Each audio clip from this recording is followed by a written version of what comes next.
Well, good morning, everyone. We have some guests with us today. I just left a meeting with Principal Secretary of the State Department on Diaspora Affairs for the government of Kenya, Principal Secretary Njogu. Welcome. I know that you are in the United States because we had the state visit with the White House this past week. Highly successful, and once again, I would express our gratitude for the Kenyan diaspora that's living in Minnesota, is performing and doing many of the things that we hope that they're thriving in their jobs, in their careers, and participating in our democracy. Well, welcome everyone. Exciting day again. You're getting a chance to see a lot of the folks who we're doing a lot of work behind the scenes on something that's a Minnesota value. The idea that if you put in a hard day's work, you get paid a fair wage for it. That at work you should be safe, you should be taken care of, and that we're providing a service that Minnesotans depend on, whether it would be getting to and from work, whether it be getting to and from the airport, or whether it be able to get to a doctor's appointment with someone being able to come and help do that. And striking this balance that's being debated in a new economy around the gig workers, how do we make sure we're striking that proper balance? And if it were easy, everybody else would have done it, but nobody's done it. And it is an issue that is going to have to be dealt with on a broader scale.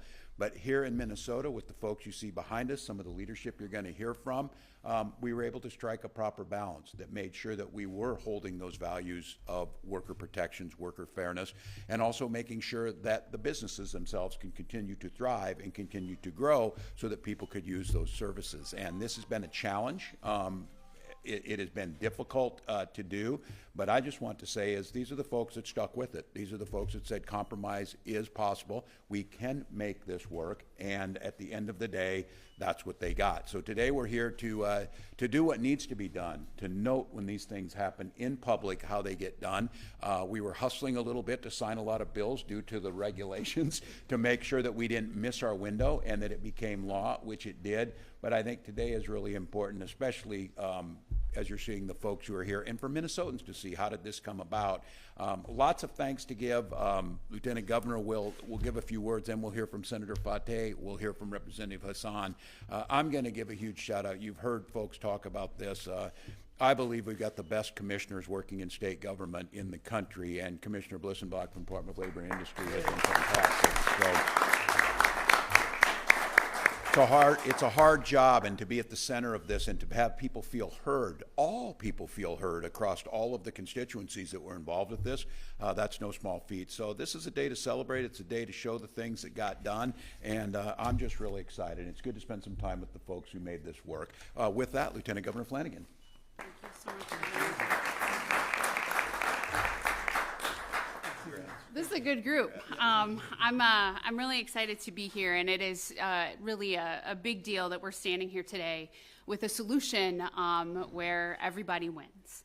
But this is, I think, what folks expect Minnesota leaders to do, which is to work together, to find compromise, and to be able to move forward in a good way. Minnesotans elected us to work for them and to work with them. Look past lines of difference to find common ground, and this is exactly how we got to this point today. And I want to thank all of the people who are incredibly instrumental in getting this bill across the finish line. Rideshare companies are vital for Minnesotans, and drivers deserve more for providing this really critical service. And I want to just give a shout out to my friend Abe that I have known since I was in first grade, who stops me every time I am at Twins game to talk to me about local politics and what's going on. And he shared with me what an incredible difference having access to Uber and Lyft has made to his quality of life. He said, I no longer have to wait for the bus. I have the freedom to go wherever I want, whenever I want. And it is just an app and a click away. And he said the freedom that has given me in my life, he's like, I really need you guys to get to a solution. So thank you, everyone. I can't wait to go back to the Twins game and tell Abe that we got it done, and we got it done together. But everyone knows just how incredibly important this is. and for drivers to be able to be compensated fairly for this vital service that they provide.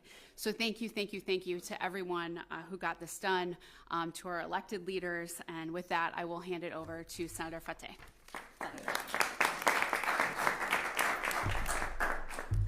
Hello, everyone. We started this journey 2 years ago, and with MOLDA inviting some elected officials to a meeting and talking about some of the struggles that they're having. So seeing what we've come from 2 years ago to now, I'm really, really humbled and really proud of the work everyone put in. I want to specifically say thank you to both of our majority leaders, Majority Leader Erin Murphy, Majority Leader Jamie Long, who put a lot of time and effort into this bill. Having to manage two caucuses, having to manage multiple bills, a lot of bills, and also focusing on this took a lot of time.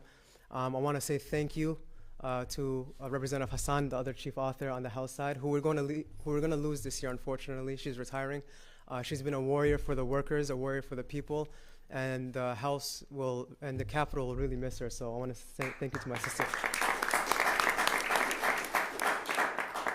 I want to say thank you to the Minnesota Uber and Lyft Drivers Association, MOLDA, and their leader, Eid Ali, who's been fighting for 2 years on this bill. Also, I want to say thank you to two staff members that have been really putting a lot of hours. That's Paul Cummings and Alexis Kesey, who are in the back, who dropped everything, dropped a lot of different priorities and made sure that they came into every single meeting with all of us, the working group, working on language. I want to thank also Commissioner Blissenbach, who spent a lot of time on this bill as well, who has been really, really instrumental, and also Steve Cooper, who's in the back right here, who served as a lawyer for the drivers throughout the fight. So I think I spoke over my time allotment, but I thank you all so much, and I'll pass it off to Representative Hassan. Thank you. Good morning, everyone. It's with great pleasure and honor that I stand here today in celebration of our drivers. Minnesota has a long history of fighting for workers. Minnesota has a long history of protecting people. When we started this fight 2 years ago, we knew it was going to be a hard fight. We knew that it was going to be a lot of challenge because it was everyday average Minnesotans fighting corporate America. And that fight we knew it was hard. We just didn't know how hard it was going to be. It was a hard fight. There were a lot of tears, but we won, and the drivers won. So thank you.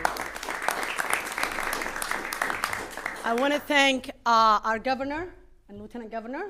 Thank you, guys. Our governor last year told us we will get a bill done, and we did it. Thank you, Mr.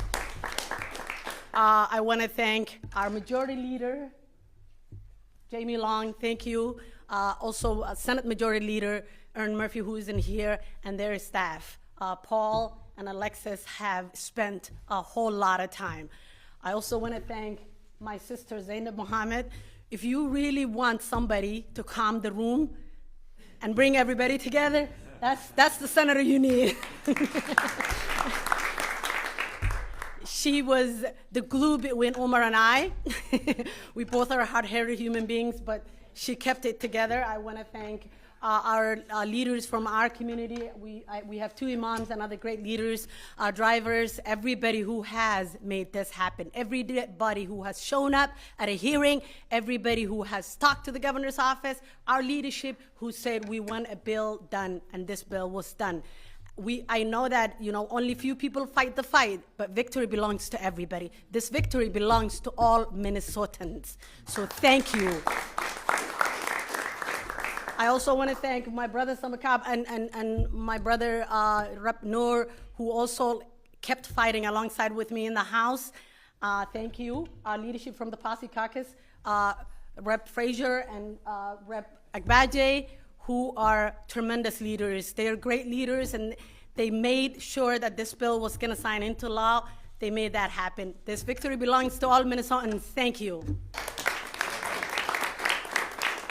We'll sign it, then we'd be glad to take a few questions afterwards. Let's get this.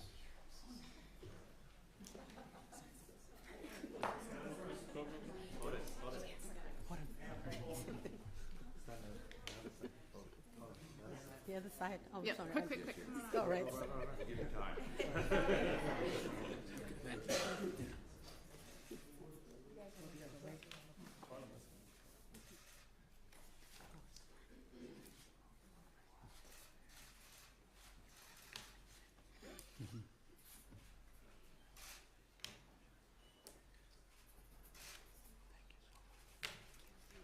There it is.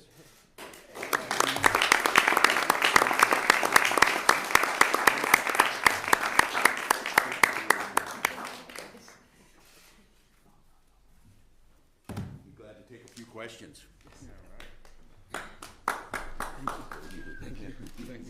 So, Governor, there are some who say the negotiations over this bill might have been a roadblock to a bonding bill and other things, the ERA amendment and that kind of thing. Do you believe that? no, we had 4 months to do the work. There were a lot of other things. We spent 8 hours on a 200-word bill that got rid of junk fees. So no, this is all part of the negotiation on this. It was clear at the end that there were folks who did not want the ERA. There's folks that wanted to continue have weapons on the street that had binary triggers, and there's folks that wanted to tie up a bonding bill on this. This was a negotiation that had to happen, and it's not unusual for things to come down to the final wire, but it was pretty simple to get a bonding bill, just say yes, and we were out there and we could have got that done. I understand this bill has some protections when it comes to getting requalified or reinstated, in addition to the rates that were set in the bill. There's more going on than just Yes, hi everyone. Nicole Blissenbach, Commissioner of the Department of Labor and Industry. The bill really tackles a number of areas that the task force that met last summer into the winter reached consensus on. So it has pay transparency, has minimum compensation, has an insurance section, and also has protections related to deactivation. So that deactivation has protections moving forward, but it also has some process and protections for people who had been previously deactivated.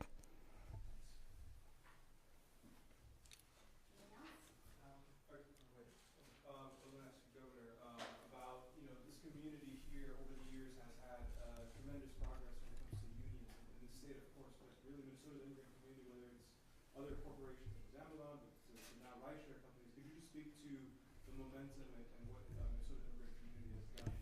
Yeah, and I think it's appropriate. We have our guest from Kenya here today, and we were just mentioning this. Minnesota's a state that has a long history of two things, and I think you heard Representative Zahn talk about this, going back to the Teamsters strike and the idea that Minneapolis and Minnesota would be a place that valued the ability to collectively bargain, and then a state welcoming to immigrants. And I think when a first-generation community comes, we know this, mine included, the jobs you can get are the jobs you take, but those jobs don't need to kill you. Those jobs need to be fair. They need to be traded. We've seen this whether it was European immigrants in the meatpacking community, or now whether it's from Southeast Asia or Africa. These are families that are coming, doing hard jobs while they prepare to send their children through medical school to whatever they want to be. So I think this is a fight that again, we heard it in there, and I think whoever said that is exactly right. Representative Hassan, a small number of people fought this fight, but everybody benefited. Every single worker benefits when these fights are made. Every single person, union or non-union. So I'm really proud that folks stuck with it. I think this idea of organizing around, and I believe this as a union member my whole life, foundationals of democracy. When you can organize your fellow workers in your workplace to improve your conditions, that's a real important part of democracy, and these folks did it. Governor, Uber and Lyft say this could cost 20% more for the average Uber and Lyft fare in a time of inflation. Is that going to be a problem for consumers? So Tom, you're telling me that businesses pass on any cost to us as consumers. That's a dog bite man story. Yeah, I think they're going to see this. I think that is not that unusual, but I think markets also will reflect this. If they try and price themselves out of this, that starts to regulate where prices are at. So the idea that every time we pay a worker a fair wage, oh, lo and behold, our wages go up. I think a lot of people don't want to take a ride knowing if the person that's driving them can't afford to pay their bills or their children can't eat. That's not what people want to do. They want a fairness in this. And I think the question people come is, it has to be a balance. No one's saying that corporations shouldn't be able to make money. They should. But we've seen this in this country where it used to be CEOs of these companies made 50 times more than their employees. Now they're making 5,000 times more than their employees. And I think what this group asked for was, how about some fairness? And so we'll see how the pricing model goes, but I think that's not that unusual to see them do that. I don't know if this is for Mr. Ali from Molda or from one of the authors, but there's this narrative out there that driving a rideshare is just a side gig, a part-time job, and not supposed to support a person. What do you say to that when you hear that argument? Well, being in this industry for the last 11 years, and being as a driver as well, I know how much it takes to just be a driver, and also being as a family person, a dad of 5 children. I know how much it takes to just support a family. So I don't think this is a gig economy or a gig work. Maybe for many people it's a gig work, but the community that I am a member of depend on this as their livelihood, and it's like 100% full-time job for them. So it's not a gig, it's a full-time job. So that's why we need to make sure that these drivers who are putting 12, 14 hours time to just make enough so that they can support their families. I would just say in closing, thank you all this. 2 things over the Memorial Day weekend, I think, where many of us had the opportunity to be doing what we wanted to do. We had Minnesotans out there. First, I want to thank the rescuers who are up in the Boundary Waters still. We have a National Guard unit up there assisting local first responders in trying to locate our 2 missing canoeists. And then I think we'll be putting out the information this morning, our condolences across the country. We had 21 people killed in a rash of storms. Our neighbors in Iowa are stressed to the breaking point on trying to recover. We sent a team from Homeland Security and Emergency Management down to help them do damage assessments and things. They were down there last night at the request of the officials in Iowa. So Minnesotans are helping their neighbors on that. And I think, again, we're looking at a pretty rough weather season on this. It's my public service announcement to everybody, pay close attention to this. We were spared most of this over the weekend. Our neighbors were not. So just so you know, we've got Minnesotans down there on that mission. So. Point of personal privilege. Yes. This is Representative Hassan's last bill signing. So I just want to thank you for all of your good work and just give you a round of applause.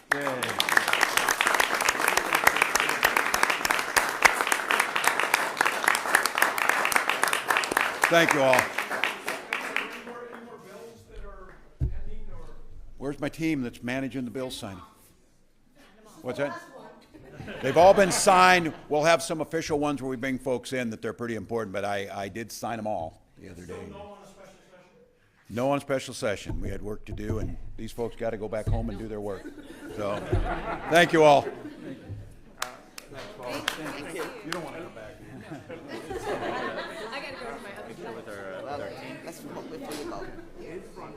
You know I love you, right? Here, you can have the pen. See? We're gonna get a picture together. No, we're gonna get a picture together. All right, ready?